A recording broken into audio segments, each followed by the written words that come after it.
Hey now, how is everybody doing? Welcome to Red Alert Diaries with Tanya E. Hood. I am Tanya E. Hood, a wife, a mother, and an entrepreneur. As an entrepreneur, it simply means I've worn a lot of different hats in my life that have helped me develop a full range of strategies and actionable steps that I've used to help my clients make a strategic impact, both personally and professionally, to have better than what life has been giving them. Red Alert Diaries is based on the life lessons from my premier book, Red Alert. Is he the one? The pocket guide defining the love of your life. And if you read my book, you already know that I got married at 21, and after 11 years of marriage, I found myself going through a divorce, having to raise my two sons alone. To reset my life and survive my divorce, I took the time I needed to get to know me better, which opened me up to new love again. So now I'm in a new marriage with the love of my life and my best friend, which just proves there is life after divorce. On this podcast, we have real talk about marriage, divorce, money, and legacy. And today we have a special guest joining us. So those of you that would like to participate in the conversation, call 240-532-2227. That's 240-532-2227. Because today we have Miss Sheri M. Gaskin joining us. Hey, Sheri, welcome, welcome, welcome. So, everyone, I have got to introduce this amazing woman to you. Sheri is also a co-author in our #1 Amazon best-selling book in 8 categories and internationally called Your Voice Matters. This book was a collaboration of love and healing and an expression of the voices of those that have been marginalized. For those of you that have been listening, you know that in the United States, the death of George Floyd sparked and exposed a trauma that Black people have been dealing with for years. So this book brought together some amazing people that wanted it to be known that this was not an isolated incident. And Sheri M. Gaskin is one of those individuals. She is a former New York City public school teacher that specializes in English, language arts, and advisory curriculum development for 17 years. She is an artist, a poet, a blogger, an entrepreneur, a mixologist, an alchemist, a mother, and a wife. This New Yorker, born and raised, is married with 1 son and a soul daughter. Oh, I love that statement. And at the age of 38, she rewrote the vision for her life. Married her husband, resigned from classroom teaching, sold her house, and moved to Central America. She is currently cultivating the life of her dreams, traveling the world, living in love with her husband, homeschooling their son, laughing, singing, dancing, and making magic with her beautiful family, affectionately called Zulu Browns. She says that this was a deeply contemplative process and a decision that she made in her conversations with and obedience to God. She is also the CEO and of Black and Wonderless, and is currently finishing up her book about the process. Sheri, thank you so much for joining us. And knowing your heart to serve, I understand why you felt inclined to share your experience. Can you give us a snippet about what you shared in the book and the importance of why you felt to do this for the world to know? Sure. Thank you so much for having me. My piece in the book was Black Love, the Antidote. And why I felt inspired to share that story. Well, I felt that we get a lot of mixed messages about love, and especially about Black love in the Black community.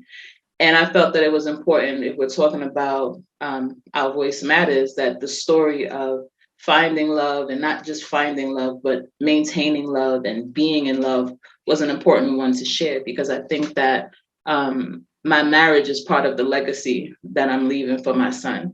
And so I just wanted that to be like chronicled and shared with the world. Well, I'm glad about that because we don't pay enough attention to how that impacts the next generation. So, what's really exciting you about this book? The book is fun. I like the idea of having a mixed, like, cornucopia of voices and stories. Like, we have the young generation with the little boy Janae That's and his true. poetry, and then we have, all the way up into adults and all these different walks of life in the same space. So I felt like it was literary like cornucopia or mix, like in a way that virtual reality doesn't do, like it did it in a book. And so like I appreciated that. I'm glad about that too, because that was part of the things that I felt as well, the dynamic of how we all came together. Yeah. And it was not just one element of individuals. Mm-hmm. There are international individuals. So thank you, Miss Costa Rica. And down to the young man that wanted to make Yeah. certain that he's provided some insight from his voice. So Mm-hmm. I want to also ask this quick question, because now that we have this, what impact do you want the book to make? I want the book to be an opening to conversations. I think that the book has such a wide range of topics, but that they leave all of the topics leave you wanting to know more or to converse more. And so, if these snippets of people's lives make it to dining room tables and into conversations, then I think that the book is doing its job.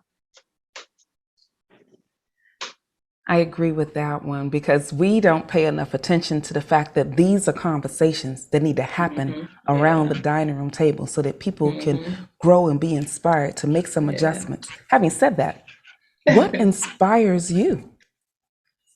Well, that's a big question. I'm inspired every day. I'm inspired by nature. I'm inspired by my son. I'm inspired by my husband.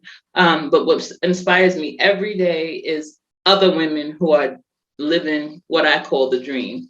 And when I say the dream, I don't mean like luxury and fancy cars and material things. I mean that they've figured out a way to balance all the elements and the richness of being a woman. And if that means being a wife or being a mother or being an entrepreneur or some mix of all of those things, and do it in a classy and, a way that God would be proud of them, that inspires me. So when I hear stories about women who have recovered and taken what some of the negative things that life has thrown at them and turn that into their beauty or their testimony, it just juices me up. So I'm inspired by that. I understand that inspiration, because that's part of what inspires me as well. But I also want to ask this question. With part of Mm-hmm. that inspiration about making certain that people can get a complete picture of who they are, start making some impact, is that part of what inspired you to create your company, Black and Wonderless? Because you started it with a definitive purpose. Can you tell us more about Yes. that? Yeah. Well, the inspiration of the company was the catalyst was from our journey, taking this big leap of faith and literally kind of being called by God to move and being obedient to do so. And it was a really huge quote unquote risk in terms of we had a lot of things that were stable. We had the careers, we had the home, we had the car, we had the things, but we were being called to a higher purpose. And at the time, I didn't see many other married couples or young families doing anything like that, especially people who look like me. And so I felt like it was important to showcase us in this very vulnerable light, but not from a place of a before and after. Because I think far too many times we see people's, how they were before, and then we see the picture of them after, but we never actually see the process, that line in between. And so for me, the blog started off as a place to just chronicled this journey as I was going through it, as the lessons that we were learning, the pictures of us as we've grown physically over the years, as well as we've grown spiritually over the years, and then putting that down in writing in terms of our blog. So that was what drew me to doing it in the first place, and everything is in alignment around that. I am appreciative of that, because, like you said, the process, it's the messy middle Mm-hmm. that no one Yeah, wants to show. yeah. But that's where our biggest growth comes from. And Mm-hmm. those are the places where we draw our lessons. So you are aware. So for the audience, this discussion today is about beliefs. There's a certain belief that is required in order for you to make some adjustments, change your entire existence, and move to another country. Can you tell us a little bit more about your beliefs that inspired you to make this major move, and Share, because you talked about the higher purpose. Let's go deeper into that. Okay. Yeah. Well, if in order to talk about my beliefs, I have to talk about the beliefs that existed before the journey, right? And so, for a long time, I felt like I presented definitely as a confident woman. Um, but I think, like a lot of people, I was taught that my confidence came from somewhere inside of me, and that if you don't have it, then something wrong with you. And if you're insecure, something wrong with you, and you need to do some work and figure it out. But midway in the process, I would say around 2014, I just started to feel like, okay, all the self-created ideas of who I was just didn't fit me anymore. And that I knew that there was more to me, but I had no idea what that was. And so I really had to surrender a lot of my identity to God. And I had to really get into prayer and learn, not only get into prayer, because I think we throw prayer around very loosely, but learn how to pray and then get into prayer and make that a discipline and invite God into defining who I was. And, like you said, it's an ugly process sometimes. It was grueling. But it really reshaped my belief about myself and my capacity. And I realized that I was not attached to those identities anymore, like that, that I didn't need certain labels to define who I was. And so it made it, when I was called to move, first I was called to marry my husband. Then I was called to move. It was easier for me to be obedient at that time because I had the belief built in by then that I'm God's child, and wherever he wants me to go, I'm going to go. And whatever he wants me to do, I'm going to do it. And so, for the rational or the logical people in my life, it's like, what are you doing? Are you okay? Exactly. But for That let's me, it was like, pause yes. there. We gotta pause there because a lot of the people that are listening to my podcast are coming to me from a space or a place where I used to be. When I got out of my divorce, I was lost. I Mm, had what you were sharing, the sense of identity that was poured on me and never mhm, really took enough time to get clarity about me. And then I got mm, married at 21 with a whole mhm. separate perception that someone else gave me, the Yeah. ideals that I received from society about what it was, Mhm. and then trying to create this microcosm in this marriage of Yeah. success. Yeah. Epic fail. So, what your Right. first statement excuse me, what your first statement was is what I often teach my clients. You have to have clarity of who you are outside Yes. of what society is saying, outside of what your environment was trying to teach you. Give Mhm. an idea of what you went through, because it's the messy middle we were talking about. How Yeah. did you know and recognize God's voice to get that idea? Because, like you say, in prayer gets thrown around, it is simply a conversation with heaven. But a lot of Mhm. people don't know it's a two-way discussion. So Mhm. let's talk about that part. Yeah. I found God in the midnight. I found God in one time. This was a while ago. I was at. I used to have to drive 2 hours commute from my picking up my son from school and driving back up to Westchester where we lived. And it was one of those days where it was a snowstorm, and I was like, okay, it's gonna take me 2 hours to get home, and then I have to get out here and shovel all the snow. This was prior to meeting my husband, obviously. And I did it. I put my kid to bed, came out, and it was like 10, 11 o'clock at night, freezing cold. I'm dressed in this snowstorm outfit to the best of my ability. And I was just like, God, I need help. Like, I can't do this. Like, I literally screamed out into the blackness of the night that I needed help. And I felt like, and right after that, this young man just walked past and he was like, Miss, you said you need help? And I was like, God, is that you? Because that's how he, like, literally, that's how he reacted to me, like, just right there. And I don't know where this boy came from in the middle of the night, but to me, that was my first clear. I mean, and I've heard God along the way in different ways, but that was clear call and response. And when at that point, that's when it was made clear to me that I have direct access to God, to my Father. I don't have to go through anybody else. It's not necessarily going to be in a church. It's not necessarily going to be, you know, in these places of worship necessarily. It's wherever I am. It's whenever I call on him. It's whenever I ask him, he's listening. And that was just like a tangible but very real like metaphor for me that happened right there in that moment. And And I'm so from glad that you point, I said just started that. to listen. You know, I started to listen. I started to ask and expect to be heard. Because I think sometimes when we think Exactly. about prayer, we just think we're saying it to some, to the universe. We don't necessarily believe all the time that our prayers are being heard, let alone being answered. But that right there was like a clear example that he's listening, he's ready and available, and that I have access to him. And so it's, it's been on from then on. And From then that's on. good because that is a great tangible way of getting clear because God is a higher intelligence because I have a lot of different people to listen to me. Not everybody is Christian like I am. I have a basic belief in who Jesus is as my Savior and God, Father, and King. The Trinity is who I follow, but not Yeah. everybody does. But everybody's trying to find something.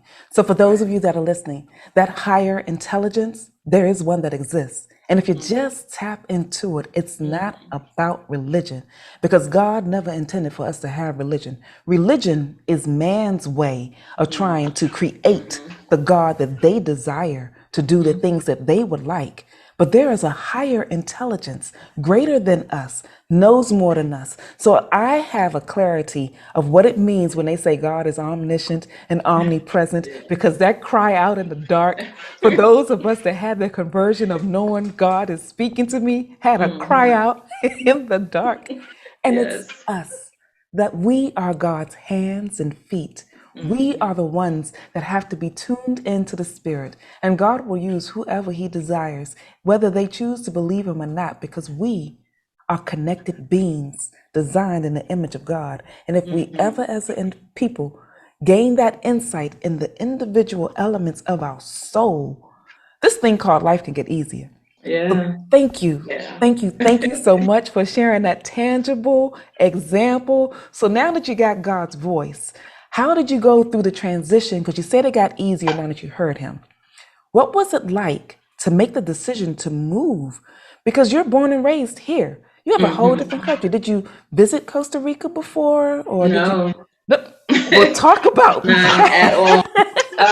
Yeah, I mean, so like I said, it was deeply contemplative, but I realized that the way God speaks to me sometimes is in downloads. And so he'll just put something in my mind. And I was just sitting there one day, and thinking about making a move. I told my husband, he wasn't my husband at the time yet. And I said, I think I'm ready to move. And he was like, I'm down. And I'm like, okay. And so I did what I usually do. I write down what it is that I'm looking for, what I need, and the next thing that I'm going to do. And when I jotted down the list, none of those places fit America. It was like nothing, no place in America would have all of the things that I felt that I needed. And so I said to him, I was like, well, what about international? But we had not been international. I've only been to the islands. At that point, he hadn't been out of the country yet. And our son definitely hadn't been out the country yet. And I was like, what about international? So he's like, yeah. And then one day he picked up our son from school and he took a picture of him in front of a gate. And when you look in the back of the background of the picture on the wall, it had a heart and it was like, I love CR. And I'm like, okay, Costa Rica, that's what it is. And once we said Costa Rica, every other thing fell into alignment. I was able to sell my house. We were able to resign from our jobs, collect all the things we needed to collect. And all the doors opened up from there. And so like that was one of the ways, like I said, like you said, God speaks to us in all kinds of ways. And at that point, he spoke to us on that graffiti in the background on the wall. And so we just said, okay, yes, yes. And here we are. I love that because here's what people don't pay enough attention to. God is all around us, literally. He is in everything that He has created. And I know that people have different thought process about how the world has been created, but there has to be a higher intelligence that created an environment that is so structured that it sustains all the various things that's been happening in the world so that we can function. And inside of everything He created is His demand of who he is, insight of how you can listen. And so that download from graffiti, was awesome. It's so awesome because that is an expansion of the beliefs that we often come to the table with. So I am so glad that you took the time to listen because what God calls you to, he gives you a mandate for. I love, love, love, because it took me a long time because I was struggling after my divorce. You've heard the story, so it's probably a repeat. It's okay. I went from a credit score of 736 down to 526, entered into a space where that two-bedroom apartment I was about to get kicked out of, had no food to feed my kids, and was struggling in the journey. That was when my cry out moment occurred. But God was trying to mold me before that point. But it's not until we often get to a space where we are at the end of ourselves that we then choose to reach out to something greater than ourselves to move us through the process. So God has taken you through an opportunity to grow you, poured into you some elements of success. Can you tell us a little bit more about that progress for the success that you have now? I think that what I learned through that is to invite God in everything. And so I think what continually gives us success is because we do not make moves without consultation with God first. And my husband is a believer also, and he has his own spiritual process, but the same thing, we're moved by spirit. And if it doesn't feel right, we don't do it. And if it feels right, we do it. And it doesn't matter what our comforts are.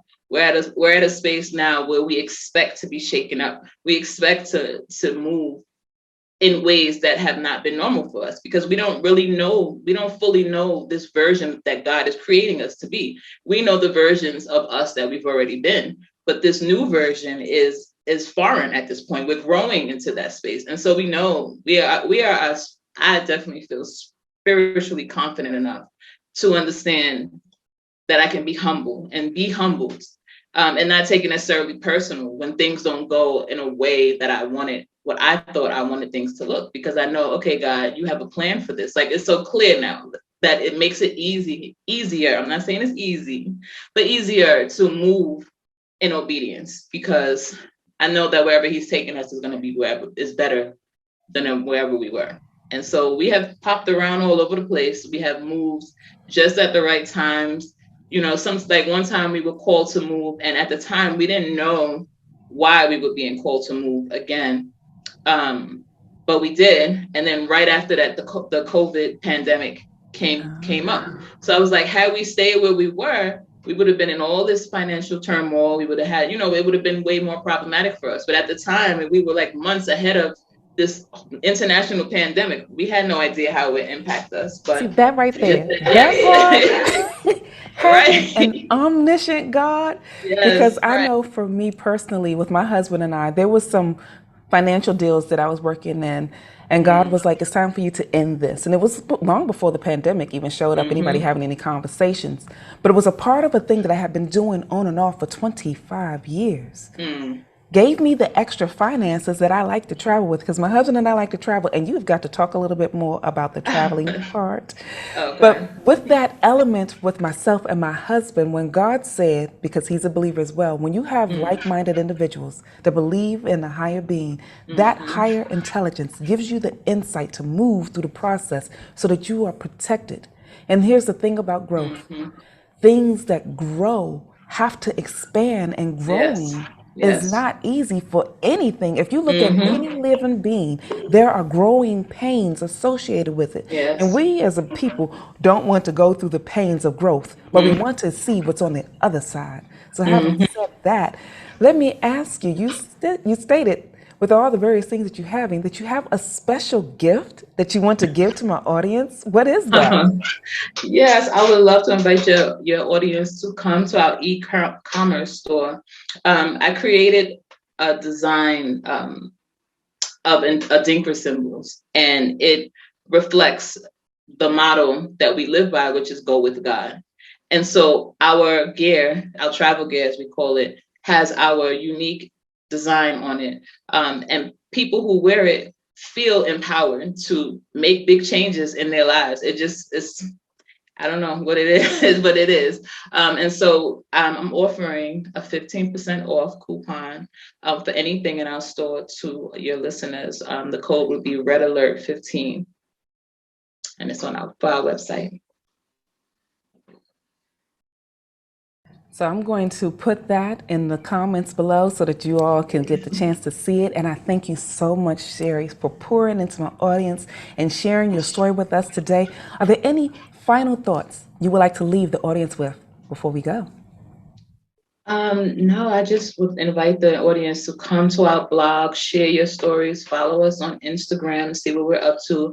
But more so, I would love to be able to connect with others who are on this light journey as well. So come follow us at blackandwanderlust.com. Thank you so much, Sheri. And for those of you that have been listening, you are aware that this is where you can get some insight about how to move through the process. I encourage you to go to Sheri's website, blackandwanderlust.com.